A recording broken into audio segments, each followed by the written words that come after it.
There's a word that the Rebbe would begin many times, the Inyan of Pesachim B'dvar Malchus. We find ourselves in Chaf Beis Shevat, and in the Sichos from the Rebbe, we find a few times before Chaf Beis Shevat that the Rebbe would mention the Rebbitzin. There were a few occasions. At this point, I was matzliach to find 3 times before Chaf Beis Shevat that the Rebbe mentions the Rebbitzin during a Farbrengen. Barabbeh. The first time is in Tafshin Chaf Hei. It was then that the Rebbe spoke a Sicha during the Farbrengen, and it was a Sipur connected with a Sipur, a story that took place in the year Tafrei Samach Vov. It was Achan Shel Pesach, and the Rebbitzin had a conversation with her older sister, and she was asking her, what is the Yom Tov of Achan Shel Pesach? And her sister tried to convince her to answer that it's a Yom Tov like every Yom Tov. The Rebbitzin said it definitely is different, because Achan Shel Pesach, we don't make Shechayonu by Lichbenchen, we don't make Shechayonu by Kiddush. B'meila, it must be somewhat different. Behind the wall, while they had the conversation, the Rebbitzin was then 5 years old. The Rebbe Rashab was listening in. And the Rebbe Rashab then brought it up at the Suda, and he said that this conversation reminded him something that took place 41 years ago, Tafresh Chaf Hei, when the Rebbe Rashab was 4 years old. And the Rebbe Rashab asked, what's the Yom Tov of Achan Shel Pesach? And the Rebbe Marash turned to the Razor and he said, Du hast an Entfer, you have an answer? He says, I don't know an answer. So he said, say, let it go. At that point, the Rebbitzin Dveira Leach, who's the daughter of the Rebbe Marash, spoke up and said she has an answer. So the Rebbe Marash said, if so, tell us. So she explained that the Yom Tov of Pesach is 7 days, then comes the 8th day. The 7 days is when Yidden are successful after 7 days that they passed in an uneventful manner. The 7 days everything was proper, everything was positive. So they make an extra day, the day of Achan Shel Pesach, to celebrate that they were matzliach in the 7 days. The Rebbe Marash heard it. He says, Dveira Leah, du hast a gute Kopf. You have a good head. The next day they went to the Tzemach Tzedek, and the Tzemach Tzedek was told the story. This was the last year of the Tzemach Tzedek Ba'al Medain, and the Tzemach Tzedek then said, Saguter Seichel Diker Enfer. That it's a good, logical answer, intellectual answer. The Frierdiker Rebbe tells us the story in 1940, Tafshin. 25 years later, the Rebbe tells the story. I think the Rebbe mentions the Lashon, the daughters of the Frierdiker Rebbe, and he develops it into a Kinos Teira Sicha. He takes a conversation of 2 young girls and speaks about it, elaborates on it, and speaks about it barichus, why the first time in Tafresh Chaf Hei it happened at night, and here it's happening in the morning, in the daytime, many different diyukim. Pasha a sicha that goes on for pages. This is the first time that the Rebbe mentioned the Rebbitzin at the Farbrengen. The second time that the Rebbe mentioned the Rebbitzin, which I'm not going to go in, for obvious reasons, I'm not going to go into the details, but basically this was a time that the Rebbitzin was being harassed, and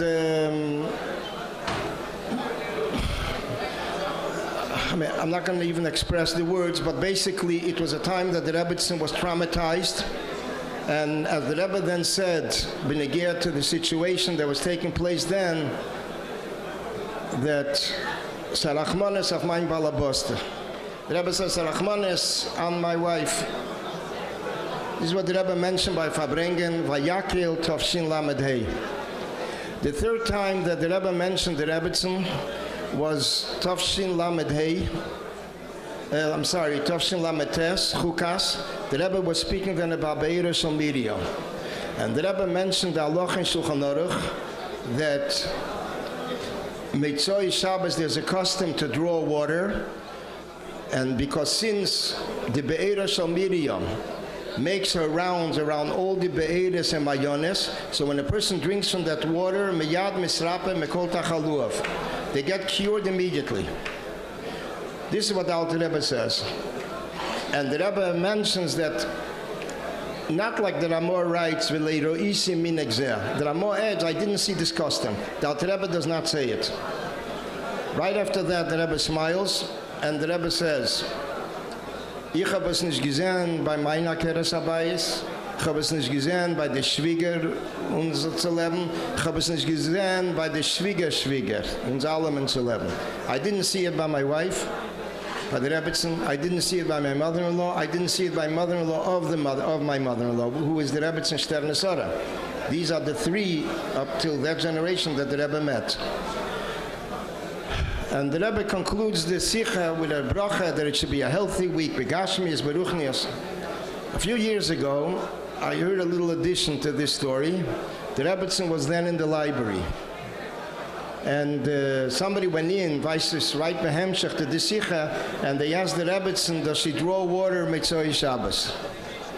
Although the Rebbe said clearly he didn't see it. So the Rebbetzin said, that's in my man's business. It's my husband's business. It has nothing to do with me. This is something that the Rebbe covers. These were the three times that the Rebbe mentioned the Rebbetzin before Chaf Beis Shevat. If somebody is aware of more, I would greatly appreciate to hear. Anytime the Rebbe mentioned Barabim, B'chayim Chayus Ebal Medein. On a personal note, my father was a doctor by the Rebbe, the meshach of a cycle of 40 years, from Tavshin Test, Tavshin Mem Test, and many times calls would come through in the house. The Rebbetzin would call, Zachisi Batzmi, that the Rebbetzin, that I picked up the phone, and she would say, this is Mrs. Schneerson, and she asked where, and if I can give over a message to my father. It was once, this I heard from my father, which Bechlal he didn't speak much, but this is interesting. One time he mentioned it, could have been past this, it was for a certain point, that the Rebbe, before the Nesios, it was a Shabbos morning, the Rebbetzin didn't feel good. It could have been probably the late 40s, or 50 itself, and my father lived then behind 770, where the Kalel was originally. The Rebbe knocked on the door, and he picked up my father to go to 346 New York Avenue.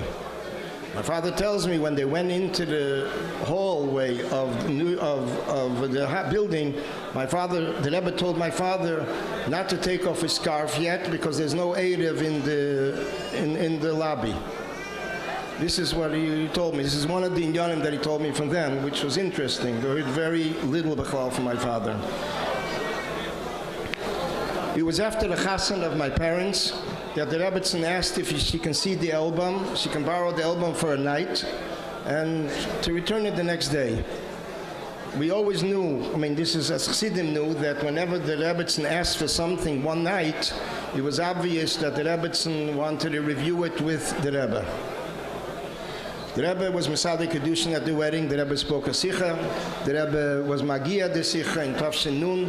Today it's in Lekutei Sichas Chelik Lamed in the Sofis of Chanukah. It was a Chassan of Chanukah. The Rebbe actually came to the Kabbalah's Panim 10 p.m. 10 p.m. the Kabbalah's Panim began. There were times that the Rebbetzin wanted that the Rebbe should be checked out. The Rebbe himself did not want that my father should come for him. So whenever there was an occasion that the Rebbe was home and she felt that this is a time that she can ask my father to come, so once my father came already for the Rebbetzin, so already the Rebbe consented that if he needs to check him out. Actually, one time when they were coming from the house, the Rebbe was coming back to 770. The Rebbe told my father not to come together with him in the same time in 770, in order they should not know, this was the Lashon, men soll nicht wissen, als kommt von mir. They shouldn't know you're coming from my house. That's how private the Rebbe kept in Yonam of Health. And that is basically the reason my father, Bechlal, did not speak. Decades later, people found out things that they did not hear decades earlier. It was partially closed. In the house, we didn't hear anything. And of course, outside, my father didn't speak. There were also conversations on the phone between the Rebbetzin and my mother when she would call. There were different times, conversations that went on for 15, 20 minutes. It was a usual pattern. Times she would encourage her with different things. There was one time my father took me along to the house. He was in the late Lametz, and he came to see the Rebbetzin. And he went into a different room, and I remained outside in the lobby, where the Rebbe later davened with the Elam after Chaf Beis Shevat. I was just trembling for one thing that was on my mind, that the door opens up and the Rebbe comes in. But Lepeyel, I later found out from another family that the Rebbetzin would notify the Rebbe, or would notify the guests, that her husband is planning to come home, so that's how they knew to leave. After she came out, there was a certain cabinet of chafetzim, kelim of the Rabbeim. There were two kelim that I remember she showed me, two chafetzim. One was a clock. One was a clock, which was a square clock to stand on the table. It showed world time. It showed the time zones around the world. And I remember she told me then, das hat mir mein Mann gegeben von Berlin, in Berlin. He bought it as a gift for the Rebbetzin in Berlin, which means in the 1930s, the Rebbe saw something new, which was then something new, relatively new, a clock that shows time zones, and he bought it for the Rebbetzin. The second thing that the Rebbetzin showed me was a psalmim box, a psalmim bixel, which was from the Tzemach Tzedek. Although Bechlal, it's Vachayit and Elibe, although Bechlal, the Rebbetzin was a very private person, to the extent that even when she came to 770, the windows were tinted, the car windows were tinted. It was very hard to see the Rebbetzin. Very, very few people saw the Rebbetzin, came in touch with the Rebbetzin. Either they visited in the house or they delivered something in the house. But Azei Bechlal, it wasn't. Most of the Elam did not see the Rebbetzin in person. The Rebbetzin would drive the Rebbe many times to 770, and before you had a chance anything, as soon as the Rebbe walked out of the car, she sped off. She sped off. She didn't wait till the Rebbe went in. The Rebbe walked out of the car disappeared. She didn't want anybody to see her. I'll call upon him speaking about Achayit Nelibi. One of the things is we see Pashat the Regesh of Chassidus, how she mentioned it to people in the house. She says she still remembers her Zaydes Tfilas, the Rebbe Rashab davening. She remembers what he said, and it was 60 years later, Tafshin Mems, 1980s. She said she can repeat everything that she heard from her Zayda.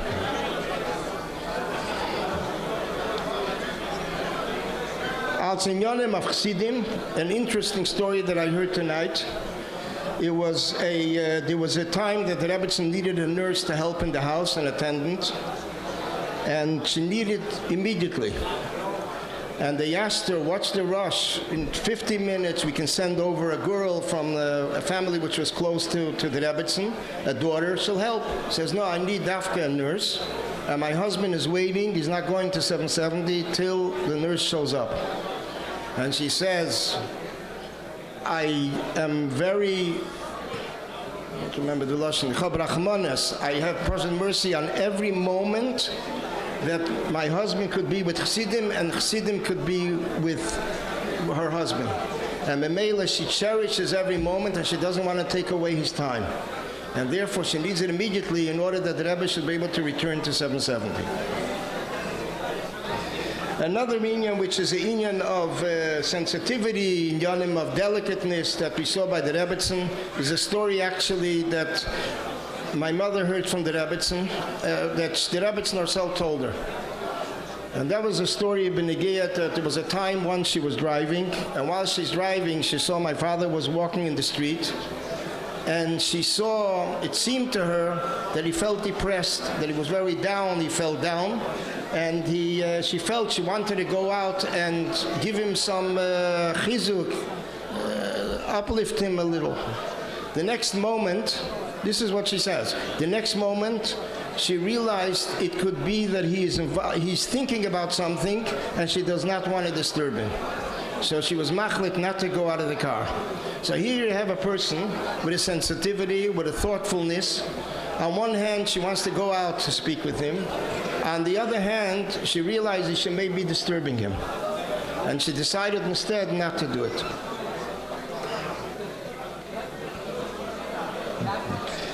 Another story which is told, which I'm sure the Elam heard it, this is a story that's printed already in different places, that there's one of the things that the Rebbetzin felt very bad about was Benegiyat, that during the war, there was a time that the Yidden were running, and she felt that she pushed someone. In the rush, in the Mehev, the man was going on then, she felt that she gave a push a Yid. And it bothered her very much, and she brought it up from time to time, how this really hurt her. B'negea to Mivtzoyim, so there was a story once that Rabbi Zeligson went over to a group of Bocharim, and he asked them who was in charge yesterday of the mitzvah tank, and this location. And they told him who was in charge, the Memuna. And he went over to the Memuna and he told the Memuna, he smiled to him, he says, a job well done. Sort of a job well done. It was very nice. Which means he heard from the Rebbetzin that she just passed by and she realized that this was a very nice work done, the Mivtzayim that day. There's another story that's told me to get to Rebbetzin, which I heard from my Mechutin, of Levi Bukit. And this was in Manhattan. And Bocharim went over to the Rebbetzin, not knowing who she is, and asking her if she lights Shabbos candles. So the Rebbetzin asked, why is there a need to light Shabbos candles? So they told the Rebbetzin, the Lubavitcher Rebbe has geheißen, the Lubavitcher Rebbe instructed it that way. So the Rebbetzin asks her, do you do everything that the Lubavitcher Rebbe tells you? At that point, Rabbi Levi Bukit, who was actually across the street, and she realized he's an older bocher, the Mele, he knows who the Rebbetzin is, he started to cross the street. Immediately the Rebbetzin said, Kinderlach, I light candles every Friday, and she disappeared.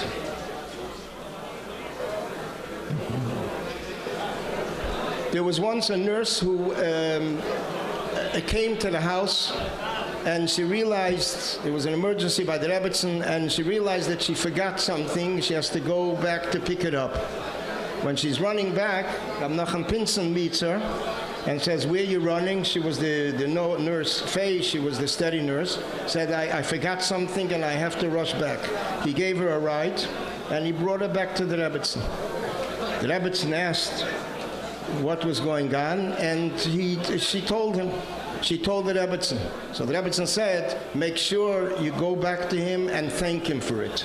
The next morning, a knock comes on the door by Rabbi Pinson that the Rebbetzin sent me that I should give over a thank you.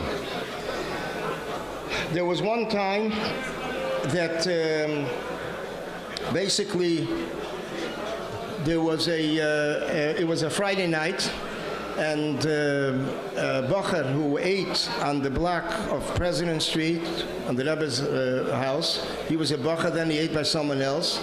And as he's walking through the house, he sees the Rebbetzin comes out of the house, and the Rebbetzin asks, what's happening in 770? My husband did not come home yet. It was about after 11 o'clock. If I'm not mistaken, I think it was this Shabbos Shuvah, Lamed Hey. The Rebbe came out very late from his room. Nobody was around besides Bocherim, and he walked home. So she asked, Sie gewen auf Farbrengen? Was there a Maimer? And he said, as far as we know, everything was normal. Everybody went home on time. So he was walking with her. While he's walking with her toward Brooklyn, the Rebbe comes. He sees the Rebbe. He runs to the side. So he leaves the Rebbetzin standing alone. So the Rebbetzin said in Yiddish, ihr geht überlassen eine alte Frau in a New Yorker Gas allein bei Nacht. You're going to leave an older lady alone on the street at night. And he tried to be together with her, near her. On the other hand, the Rebbe is coming. He felt uncomfortable. So it was like hanging back and forth till the Rebbe came and they met up and they went into the house. I just want to conclude with an interesting inyan. The Rebbe says that the Tanya was divided in the Baal Shem's Reifen. The Rebbe mentioned it in the early years of the Nesios. So we find interestingly that in the Shas we look at the Shir Tanya of today, there's a Lashon there benegiat to Atzvus, depression. Then there's the union of Meridus, embitterment. And then it says, Ve'ezu yizboir b'makom acher. It's explained in a different place. Ve'ez is the gematria of the Rebbetzon's name. Und da sagt man, Yisboyer b'makom acher. But the Rebbe once explained that when it comes to Inyan of Petira, by the Alter Rebbe we find there is a Geras HaKedah Simach of Zayin and Simach of Ches, which speaks about Petira of Tzadikim. So the Rebbe says you need one biur, another biur. The Rebbe says how many biurim we should have. It'll never suffice the Inyan of Istalkus of a Tzadik. And this is the word that Rebbe says, Al derech hatzach was the word of b'mokem macher. Mokem macher is that wherever you will look, you'll always have to look for another place. The Rebbe says, a helfen soll sein, vakitze veran Sheikh Yafar, and the Rebbetzin, the Reisham, and the Rebbe should lead us, Latzein Agdesh Yerushalayim, Yisam Bigdash, and Kedesh HaKadosh.